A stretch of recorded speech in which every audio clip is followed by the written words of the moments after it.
Hello everyone and welcome back to the channel. Today we're going to be checking out the brand new WE Knives Sine Wave. This is a pretty big knife, did not expect it. You know, looking at pictures you don't really think about it. I don't know about you, but I'm not the best at checking out the specs, but nothing wrong with it being a bigger knife. So you have a total length on this one at 8.84 inches. You have just shy of 4 inches at 3.98 inch drop point blade. You could probably even call that a clip point, but we'll call it a drop point blade of Bowler M390 stainless steel. You have a very interesting looking blade. You got, a lot going on here. You have a flat right there, then you have a swedge here, and then it's almost like a thinner flat. I like the look of it. I think it's interesting. No jimping up top, but I don't think it'll be necessary. You do have a nice needle-like tip there, great for piercing, and being this one has a tip that is either in line with that pivot or below it, it's going to be very easy to manipulate it to do very fine, intricate detail work. So this should be a very versatile blade, good at just about everything. You still have enough belly to make cuts on a flat cutting surface. In-hand cut should be very easy as well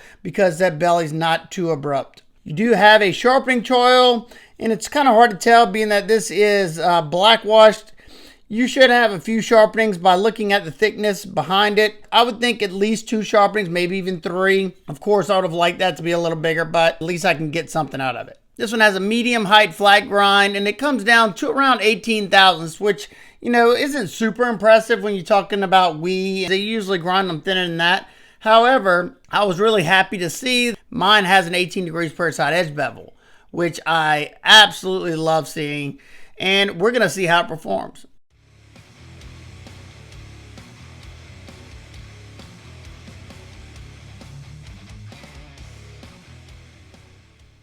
Man, did this knife come sharp out of box. I mean, very, very crisp edge.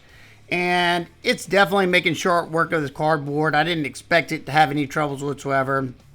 You don't have to worry about that sharpening choil that much. I didn't get hung up in it at all. It's not super big. So far, so good. And, it feels comfortable, but, I got gloves on. This is light duty stuff. We'll have to wait and see whenever we test the ergos in a minute. But, yeah. I hope this edge holds up. I expect it to, and I think it was 18 thousandths behind the edge. I'll have to check the edge bevel before the review. Now we can test those ergos, and right away, it wants to bite into this wood very fast. I'm having to lighten up pressure just to get any kind of curl, and I figured why not just test those ergos. So it was really, really good. You got contoured scales. It was good all the way until the very end, whenever I'm really bearing down. And I'll have to show you all that, what I'm talking about. There's like somewhat of a hard angle that it wasn't terrible or anything, and I could feel the top point of the pocket clip. But as soon as we get to the 1/2 inch thistle rope, that's whenever I can feel the bite to that edge and feel how incredibly sharp it is. So, not to mention, you got the perfect amount of belly to do these cuts very easily. This, if I'm going to have belly, this is how I like it. That very gradual belly all the way to that tip. I'm not a big fan of straight, and then that belly shoots up real high. It's just, it's going to take away some of the versatility. Now, when you're trying to make more controlled svelte cuts, then yeah, that makes more sense. Whenever I used to clean game and stuff like that, those deeper bellies helped out when I was trying to avoid some of the areas I didn't want to hit. So far so good. I'm using very minimal pressure to get through this rope. Absolutely no problem whatsoever, and it never felt like it slowed down at all. I think the WE Adder was the last WE I tested. Same with that one. It performed so well. And I was very happy to be able to test this one out. Pinch grip, pretty darn comfortable. Once again, I have gloves on. I mean, that doesn't stop me from getting massive blisters, but this one was slicing good enough to where absolutely no blisters formed. And I think this was the 3rd knife I tested that day. So excellent job there. Let's see how that edge is with the next portion of the testing. If I had to take a wild guess, I'd say outstanding. We're going to use that tip in just a second very easily. You can see how it's a little scalpel up there in the front. And like I said earlier, doesn't feel like that edge has slowed down at all. I felt very minor drag on the more dense tubing, but that's about it. Here it blasted through the dense cardboard, and it absolutely obliterated this 10-ounce denim. I've had a few knives recently struggle on this, or the edge just completely fall off when I got to the denim. So excellent job, A+ for this one. Now let's talk about what's great about this knife. That would have to be the action. Now, even though I'm not a big fan of these very minimal flipper tabs, it does have some jumps up there. And, you know, from about this distance, it doesn't look like it has any opening method. Then maybe, you know, here, which you can do as well. But the detent's dialed perfectly, and you can see that flipper tab is well in front of that pivot. So basically, you can just do a pull back there, and it's going to rock it out. And then watch this drop action. Whoop!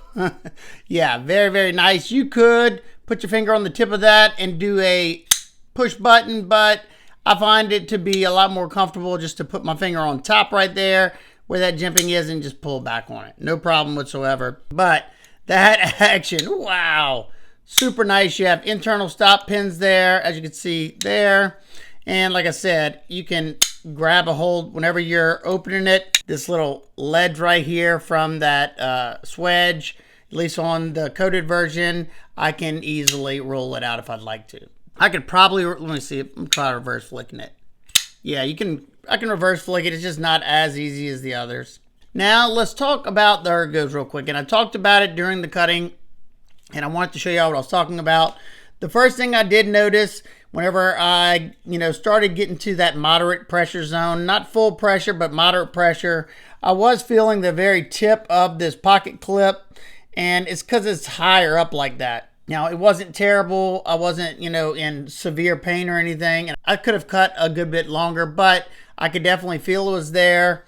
And, like I said, I always say my hands are a lot more beat up than the average person. And another spot that I could feel, you can see that they have this chamfer right here that fades off into here, and you have this point right there. And then you have it again right here. Well, even though they did knock this down, it does leave a little bit more of a harder edge right there than, say, down here. And depending on where your fingers land, this could be an issue as well. For the majority of people's day-to-day EDC, it's going to be more than comfortable. But if you're buying it as a hard use beater, and I'm sure there are people out there that will do that, then you just got to take those things into consideration. I don't know if it'll bother you. If you have, nerve problems like myself, then yeah, it may. But like I said, I was able to finish it without throwing on gloves. So now let's close it up and take a closer look at the handle. So you have nice contouring on those titanium scales. I have the completely black washed version, and I like how they did this right here. You have the black stone wash. I'm guessing that's a PVD coating there. You have those chamfers, and then it looks like they kind of put a small bevel on the perimeter of the knife. Then they kind of split it right here as like somewhat of like a bolster, I guess you could call it. And you have this very fine micro milling right here that offers a lot of texture and grip. And then I'm not sure if it's going to come across on the camera, but the ball grooves that are milled in there, I'm guessing those are polished, or maybe just the finishing is just a little bit brighter than the rest of this, because where that finish is, it have different shades of the black. And same goes with the bottom to this as well, because, this is milled, this is flat. You have the WE logo right here in the front. You have a titanium backspacer with the integrated lanyard hole in the back. Milled titanium pocket clip. I talked about this the other day. You have absolutely no visible hardware on this side whatsoever except for the pivot. I love that contrast on that pivot. So you have a bead blasted center portion of that titanium pivot, and then they anodized it a bronze, and then the chamfer going around has a high satin finish, and then if you look close, you have another black ring that goes around that. So it offers a lot of depth to that pivot. And when I look at knives like this and others that I've seen from WE, in my opinion, they do some of the best work in certain categories in the market. They're definitely up there with Riot on certain aspects. The actions, the finishing that they do on almost any knife I've ever gotten is definitely either on par with Riot or better. Machining, you know, they got some really tight tolerances as well. I wouldn't say they're better. I would say they're probably neck and neck. But WE knives is just, they get better every single year. And sometimes I'm like, how can they get any better? Well, they do. They figure it out. You have Torx TA construction throughout. Excellent. Mill titanium pocket clip. We talked about that little hot spot right there. You do have enough ramp, and it's got good spring to it. It goes in and out of the pocket nicely. It's not a deep carry, but all you have is that much sticking out. No problem for me. You do have something to grab a hold to pull it out. It is tip upright, hand carry only, unfortunately. Your centering is right down the pipe. Great job there. And being this one is an inset liner lock, you have a full slab of tie. That does help with the ergos. And if we look in there, you have tons of skeletonization. You have a good bit on the bottom. And that locking liner is it's just the lock itself inset into the frame. So, you know, it's not causing any extra weight. And then if you look on the top, you got tons of skeletonization to try to bring down the weight as much as possible. But like I said, this is a big knife, so I don't expect it to be a featherweight. But it does carry very, very well in the pocket. No problem whatsoever there. Coming in at 138.3 grams or we could call it 88 ounces. I think that's perfect, especially for almost a 9-inch knife. Your liner is stainless steel, as you can see, grabbing hold of that magnet. And it's really hard to show, but the lockup is sitting, I'd say, at around 30 to 40%. And if you look at it, it's 100% engaged underneath the tang of the blade. That's exactly where I want to see it. I was expecting, you know, to have some flex, being that it's a liner lock, but bank vault lockup, absolutely no movement any direction. Now the access to the lock bar, it's flush here, and you do have a good bit of width. They did put a chamfer right here to try to give you a little bit more room.